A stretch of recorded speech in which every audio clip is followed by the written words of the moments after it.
છેતર વસાવા છેતરભાઈ નામ ને છેતર વસાવા નામ છે ચૈતરને છેતરવાનું કામ લોકોને ભ્રમિત કરવાનું કામ તમે બધા જાણો છો આપણા શિક્ષણ મંત્રી અમારા નર્મદા જિલ્લામાં આવ્યા ત્યારે શિક્ષણ મંત્રીએ મારા નામની અનેક ટિપ્પણીઓ કરી અનેક ભાષણો કર્યા ત્યારે એમણે કીધું કે અમે તો કાલે વડાપ્રધાનને મળીને ભીલ પ્રદેશ આપી દઈશું પણ ભીલ પ્રદેશ કઈ રીતના ચલાવશે અહીંયા તો કોઈ આદિવાસી ટેક્સ ભરતા નથી ત્યારે શિક્ષણ મંત્રીને ખબર ન હોય તો એમની જાણ માટે હું કહી દઉં છું। गुजरात के राजकारण में जब गर्माहट जम जाती है तब नाम आता है चेतर वसावा। गुजरात के विधानसभा के डेडियापाड़ा सीट के धारासभ्य श्री चेतर वसावा हर बार सुर्खियों में छाए रहते हैं। उनका मुख्य कारण होता है आदिवासियों के पड़ते प्रश्नों को उजागर करना। कभी कभी उनका सामना हो जाता है भरूच के सांसद श्री मनसुख वसावा से। दोनों वसावा हर बार आमने सामने रहते हैं तो कभी ना कभी उनकी गर्माहट बढ़ जाती है। चेतर वसावा अपने हर जगह पे एक नारा लगाते हैं भील प्रदेश। उन्होंने भील प्रदेश की काफी बार मांग की है और भील प्रदेश के लिए उन्होंने मानगढ़ में एक बार प्रवचन भी दिया था। इस बार उनका सामना हुआ है गुजरात के आदिजाति विकास मंत्री कुबेर डिंडोर से।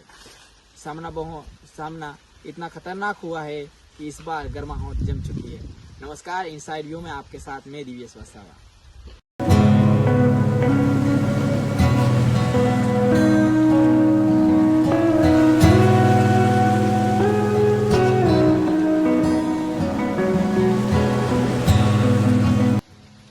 आदिजाति विकास मंत्री कुबेर ढिंडोर का एक कार्यक्रम था।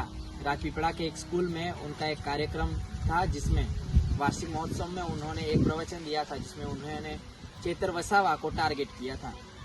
चेतर वसावा के भील प्रदेश की मांग को उन्होंने इस तरह से टारगेट किया जैसे गर्माहट को कुछ नया ही दिशा मिल गई।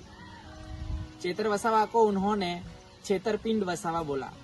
उन्होंने गुजराती में बोला कि चेतर वसावा मतलब छेतर वसावा।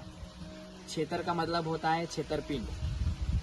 और ये गर्माहट इतनी जम चुकी है कि अभी गुजरात के राजकारण में कई जगह पे उसकी चर्चे पड़ रहे हैं।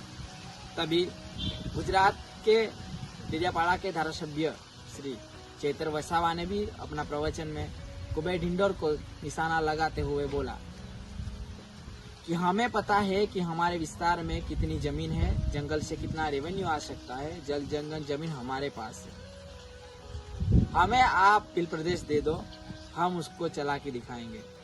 दरअसल कुबेर ढिंडोर ने चेतर वसावा पे प्रहार करते हुए बोला था कि वो चेतर वसावा जो हर बार भील प्रदेश की मांग करता है, चलो हम मनसुख वसावा के साथ श्री नरेंद्र मोदी वडाप्रधान श्री नरेंद्र मोदी के साथ बैठ के भील प्रदेश को बना देंगे। परंतु इतने बड़े राज्यों को चलाना कैसा है, चलाएंगे कैसे? इसके लिए रेवेन्यू भी जनरेट होनी चाहिए। सिर्फ समाज को भड़काने से कुछ हासिल नहीं होता और ऐसा ही चेतर वसावा कर रहे हैं। दोनों की मतभेद को हम अभी अब वीडियोस में दर्शाएंगे, आपके सामने देखते रहिए। છેતર વસાવા છેતરભાઈ નામ ને છેતર વસાવા નામ છે ચૈતરને છેતરવાનું કામ લોકોને ભ્રમિત કરવાનું કામ ભીલ પ્રદેશની માંગણી કરવાની રાજધાની કઈ બનવાની કેવડિયા મહિન કે સાહેબ કેવડિયામાં રાજધાની બનાવવાની કરતા રાજધાની કઈ બનાવવાની મુખ્ય શહેર તો કેવડિયા એટલે આ ભીલ પ્રદેશ તો હમણાં મોદી સાહેબને મળીને આ મનસુખ સાહેબ બધા ભેગા થઈને કાલે અમે જાહેર કરાવી દઈએ। બોલો કાલે કરાવી દઈએ, આવતીકાલે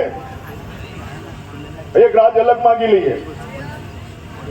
પણ શાસનને ચલાવવાનું કઈ રીતના, રેવન્યુ જનરેટ ક્યાંથી કરવાની? તમે બધા જાણો છો આપણા શિક્ષણ મંત્રી અમારા નર્મદા જિલ્લામાં આવ્યા ત્યારે શિક્ષણ મંત્રીએ મારા નામની અનેક ટિપ્પણીઓ કરી અનેક ભાષણો કર્યા। એમણે કીધું કે શું ખોટ પડી ગઈ ત્યારે શિક્ષણ મંત્રીને હું કહેવા માંગુ છું, તમે શાળાના કાર્યક્રમમાં ઉપસ્થિત હતા શિક્ષણ મંત્રી તરીકે, તમે જે જગ્યા પર આવ્યા હતા એ શાળાનો કાર્યક્રમ હતો અને તમે શિક્ષણ મંત્રી છો ત્યારે શિક્ષણ મંત્રી તરીકે તમારે એનું ચિંતન કરવું જોઈએ કે આદિવાસી વિસ્તારોમાં નકલી કોલેજો ચાલે છે નર્સિંગના નામે।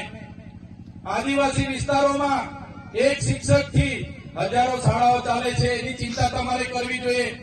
તમે પોતે મંત્રી છો અને આદિવાસી બાળકોને ઉચ્ચ અભ્યાસ માટે જે પોસ્ટ મેટ્રિક શિષ્યવૃત્તિ મળતી હતી એ તમારી સરકારે કેમ બંધ કરી એનો ખુલાસો તમારે આપવો જોઈએ. શિક્ષણ મંત્રીએ એની વાત કરવી જોઈએ. એની જગ્યાએ ચૈતર વસાવા શું કરે છે એની વાત કરતા હતા. ત્યારે એમણે કીધું કે અમે તો કાલે વડાપ્રધાનને મળીને ભીલ પ્રદેશ આપી દઈશું, પણ ભીલ પ્રદેશ કઈ રીતના ચલાવશે? અહીંયા તો કોઈ આદિવાસી ટેક્સ ભરતા નથી. ત્યારે શિક્ષણ મંત્રીને ખબર ન હોય તો એમની જાણ માટે હું કહી દઉં છું, આદિવાસી વિસ્તારમાં જે પાણી છે, વીજળી છે, લિગ્નાઇટ છે, રેતી છે, પથ્થર છે, જળ છે, જંગલ છે, જમીન છે, એમાંથી અનેકો કરોડો ને પણ અબજો રેવન્યુ અમે જનરેટ કરીએ છીએ. એનાથી આ દેશ ચાલે છે. અમે કોઈના પર ભીખ નથી માંગતા. અમે સવારેથી લઈને અમે ટેક્સ ભરીએ છીએ. માચીસ થી લઈને જે પણ સામગ્રી અમે લઈએ છીએ એનો ટેક્સ અમે ભરીએ છીએ. અને તમારા મળતિયાઓ, એનજીઓ, એજન્સીઓ, કોન્ટ્રાક્ટરો ટ્રાઇબલ સપ્લાયનું કરોડોનું બજેટ સગે વગે કરે છે. ત્યારે આદિજાતિ વિકાસ વિભાગે, તમે મંત્રી છો તો આદિવાસી બાળકોની સ્કોલરશીપ કેમ બંધ કરી એનો ખુલાસો તમારે આપવો જોઈએ. 3 વર્ષથી વડોદરાની એમએસ યુનિવર્સિટીના વાઇસ ચાન્સલર બોગસ સર્ટિફિકેટના આધારે નોકરી કરતા હતા, હમણાં પકડાયા છે. એનો ખુલાસો તમારે આપવો જોઈએ, પણ તે આપી નથી શકતા અને હવામાં ફાંકા ફોદારી કરે છે. ત્યારે ભીલ પ્રદેશ અમે કાલે આપી દેવાની મોટી મોટી વાત કરતા હતા. ત્યારે આપણા સમાજના એ પાર્ટીમાં રહેલા નેતાઓને કહેવા માંગુ છું, તમારી સરકાર અને તમારા સંગઠનમાં તો તમારું કંઈ ઉપજતું નથી. અહીંયા આવીને ફાંકા ફોદારી કરવાનું છોડી દો. આ સમાજ માટે કંઈ કરો. તે દિવસે આ સમાજને સિંચાઈનું નર્મદાનું પાણી મળશે. આ વિસ્તારમાં સારું શિક્ષણ તમે અપાવી દેશો. આ વિસ્તારના બાળકોની સ્કોલરશીપ ચાલુ કરી દેશો. બોગસ કોલેજો પર કાર્યવાહી કરશો. ખોટા સર્ટિફિકેટો લઈને લાખો લોકો નોકરીઓ પર છે, એમના પર કાર્યવાહી કરશો.